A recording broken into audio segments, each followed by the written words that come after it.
Insight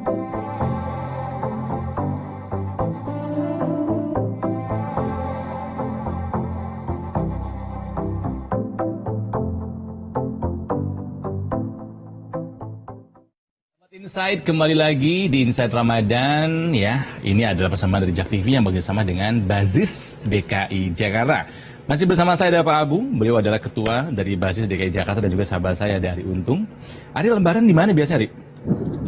Lebaran biasanya ya tergantung sih. Kalau tahun ini mungkin bisa jadi mudik ya, karena udah sejak pandemi nggak mudik. Belum ya. mudik. Belum mudik gitu. Mudik tempat istri yang udah 3 tahun nggak ke Palembang.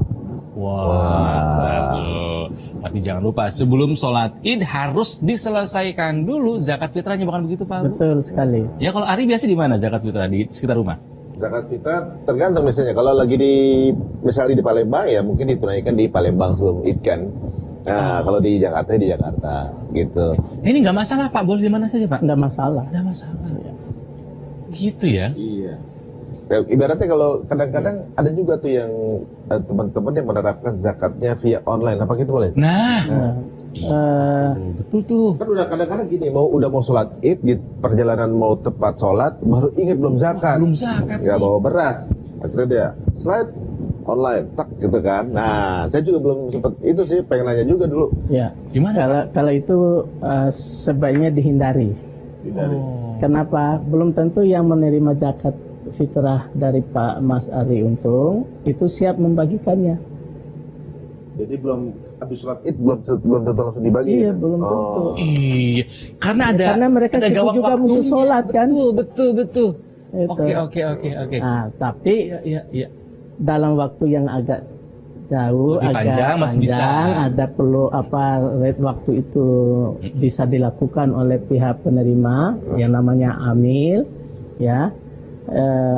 Untuk bisa membagikan ya sebaiknya seperti itu.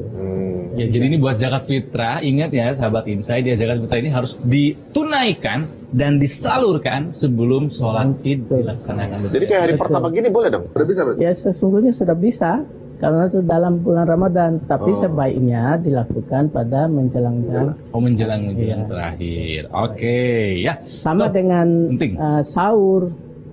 Di akhir-akhir ya Pak? Iya, di akhir menjelang penutup ini.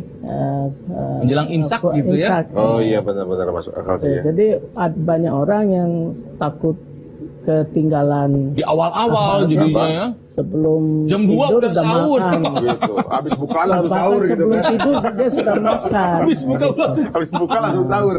Jadi Rasulullah itu memberikan saran kepada kita sebagai umat muslim agar sebaiknya sahur itu menjelang. Iya. Tapi ada juga Ustaz yang sahurnya habis buka langsung sahur tuh ada Ustaz. Habis buka. Habis buka langsung sahur. Iya. Sih?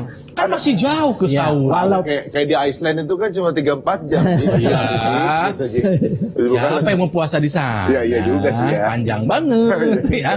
Oke, nah ini sahabat Insight, Bazis DKI Jakarta kita dari tadi sudah berkenalan ya. Apa saja gitu kan ya.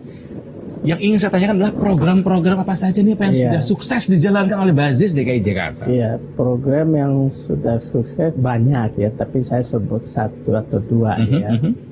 Yang sedang hit sekarang adalah program Pondok Pesantren Difabis. Difabel, sorry bukan Difabel ya. Difabel. Wah, hebat, bagus. Ini diperuntukkan kepada warga masyarakat DKI yang tidak bisa dengar dan tidak bisa berbicara. Nah, namanya tunarungu ya. Nah, mereka ini miris kalau kita dekat dengan mereka karena harus dengan bahasa isyarat. Betul. Dan tidak banyak orang yang memahami bahasa isyarat, hanya kelompok mereka saja, dan itu pun belum tentu mereka bisa berbahasa isyarat. Tapi yang kami Basnas Bazis fokus dalam hal ini adalah terkait dengan baca Quran. Inspirasinya begini dari Pak almarhum Kiai Ahmad Lutfi.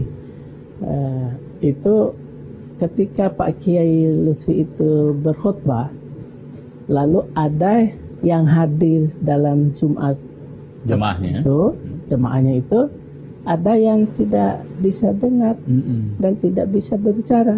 Kira-kira paham nggak mereka itu Enggak. yang dikhotbahkan? Tidak. Materi yang dikhotbahkan? Enggak. Nah itu dasarnya makanya Basnas Bajis membangun Pondok pondok pesantren pesantren khusus Lefabel buat khusus. Ibu pengajarnya pun khusus ya Pak ya? Ya khusus. Kami ada 4 orang kita kursuskan dulu ke Jogja. Di Jogja sana ada sekolah pengajaran lah, bukan semacam lembaga, tapi pribadi. Nah, kita putus. Nah, sekarang sudah balik dan sudah dilakukan, sudah jalan. Ada wanita dulu dan insya Allah sebentar lagi kita ada yang laki-laki. Nah, yang wanita yang sudah berjalan dan sudah diresmikan oleh Bapak Gubernur dulu. Alhamdulillah. Nah, Bapak ya masih ini ya, masih Pak Anies Baswedan ya. Nah, sekarang kita tingkatkan bahwa di Indonesia ini belum ada pelatihan gurunya. Nah, pondok pesantren itu selain menjadi tempat untuk belajar siswa-siswi yang difabis itu, yang tunarungu itu, akan diadakan pelatihan untuk guru tunarungu seluruh Indonesia karena belum ada. Belum ada. Ya, belum ada. Itu. Wah, ini apa ya?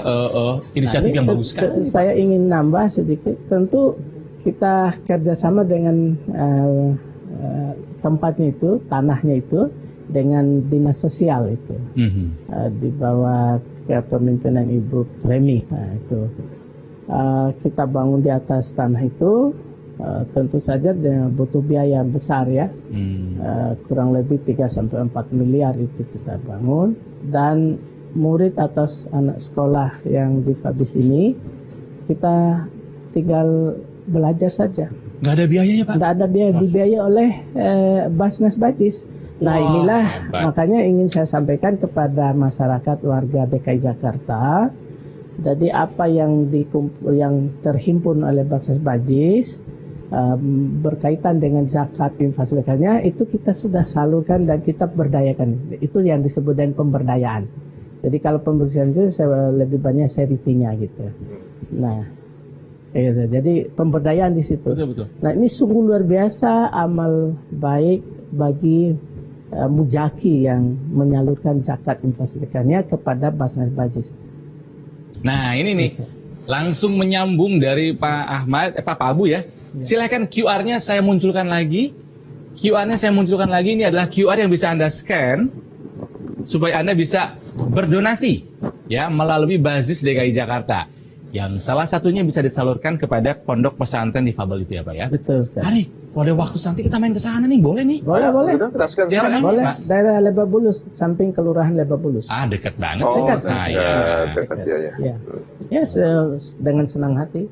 Ya, Mas Aduh. Ari sama Mas Ronald. Ya. Kalau di bulan Ramadan tahun ini ada yang spesial nggak Pak? Program? Ada yang spesial. Apa nih? Salah satunya itu tadi, lalu ada yang di Jakarta Utara kita akan membangun ada Danau Cincin namanya. Danau Ini Cincin. sedang proses Danau Cincin di belakang pas JIS. Ada apa? Pas di belakang JIS itu Danau Cincin. Danau itu. Cincin di situ. Nah, kita akan bangun di sana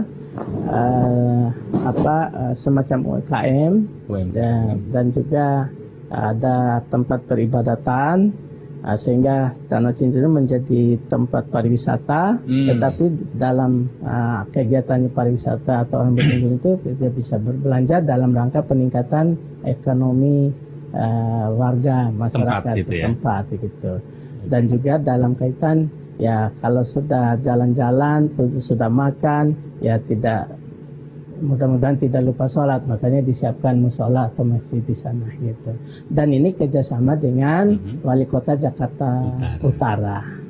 Wah, ini banyak tempat yang bisa kita datangi untuk ngabuburit ya Hari ya. Iya. Selama bulan Ramadan tahun ini adalah inisiasi dari Basis DKI Jakarta. Sekali lagi, ini QR-nya saya munculkan. Jika Anda ingin berdonasi melalui Basis DKI Jakarta, silakan tinggal scan saja. ya. Oke, masih ada satu kali lagi ngobrol dengan Pak Abu dan juga dengan Ari Untung setelah yang satu ini. Jadi tetaplah bersama kami di Inside Ramadan Jak TV bersama dengan Basis DKI Jakarta.